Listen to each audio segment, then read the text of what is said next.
அனைவருக்கும் என் முதல் கண் முருகனுடைய வணக்கத்தை தெரிவித்துக் கொள்கிறேன். இந்த மதுரையில் நடைபெறுகின்ற முருக பக்தர்கள் மாநாடானது தமிழகத்துக்கு ஒரு பக்தர்களின் எழுச்சிக்கான ஒரு மாநாடை தவிர அரசியல் மாநாடு அல்ல. மற்றவர்கள் பேசுவது ஆயிரம் பேசினாலும் முருகனுடைய பக்தர்கள் மாநாடு என்று சொன்னதுமே குழந்தைகள் முதல் பெரியவர்கள் வரை நடக்க முடியாதவர்களை ஊனமுற்றவர்கள் அனைவரும் கூட இந்த நிகழ்ச்சியில் கலந்து கொண்டிருக்கிறார்கள். இந்த நிகழ்ச்சி முருகனுக்கு கொடுக்கப்பட்ட ஒரு பெரிய மகிழ்ச்சி. அந்த வழியில் வந்த நாம் எல்லாம் இந்த நிகழ்ச்சி கலந்து கொண்டதுக்கு பெரும் மகிழ்ச்சி என்று கூறி, நான் ராணிப்பேட்டை மாவட்டம் காவேரி பாக்கம் சோளிங்கர் தொகுதி அந்த ஊரிலிருந்து கிட்டத்தட்ட 350 கிலோமீட்டர் தூரத்திலிருந்து இந்த மதுரை நகருக்கு பயணம் செய்திருக்கிறேன்.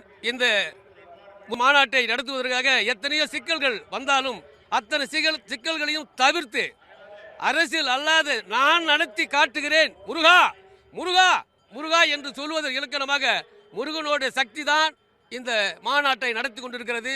முருகனோட பக்தி தான் இந்த மக்களை வரவழைத்திருக்கிறது. முருகனோட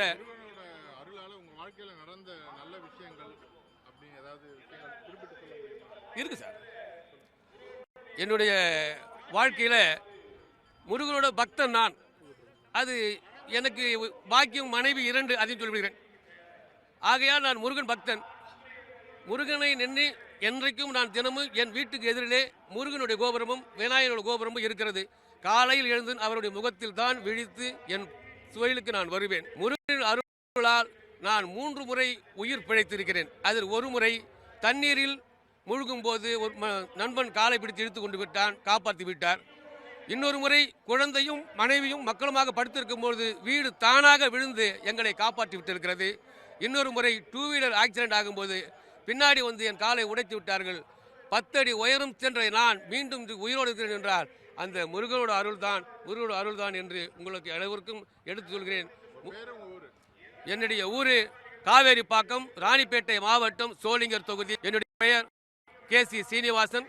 இப்பொழுது என்னை MGR சீனிவாசன் என்றுதான் எல்லோரும் அழைப்பார்கள். அதையும் தாண்டி எம்ஜிஆர் வந்திருக்கிறார், எம்ஜிஆர் வந்து கொண்டிருக்கிறார், எம்ஜிஆர் அதை செல்கிறார் என்ற ஒரு உயர்ந்த நிலைக்கு நான் அந்த 3 இடத்தில் மூச்சிற்கும் முடிந்த பின்னாலும் பேச்சிருக்கும் என்பது போல அவர் வழியில் வாழ்ந்து கொண்டிருக்கிறேன். உங்களை எல்லாம் சந்தித்ததற்கு என் மகிழ்ச்சி அடைகிறேன் என்று வாழ்த்து கூறி விடைபெறுகிறேன். நன்றி, வணக்கம்.